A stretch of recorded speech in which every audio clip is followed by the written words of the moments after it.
Привет, друзья! Собака сидела за машиной, поджав хвост. Когда животное услышало, что его зовут, оно тут же побежало к людям.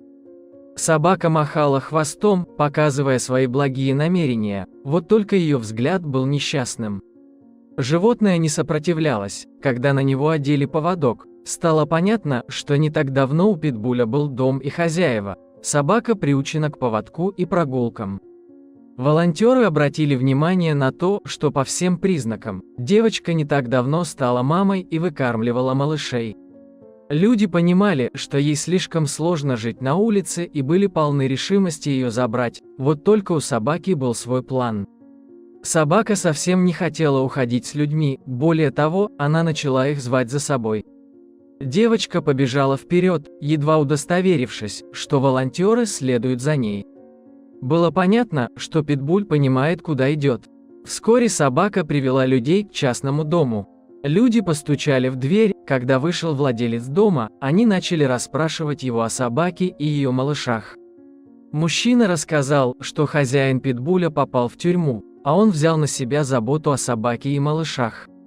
Поскольку собака выглядела очень плохо, волонтеры с трудом верили, что последнее время о ней заботились. Мужчина грубо отказал в ответ на просьбу войти и посмотреть, как себя чувствуют щенки. Собака сидела у дома и отказывалась уходить. Волонтеры не знали, что им делать.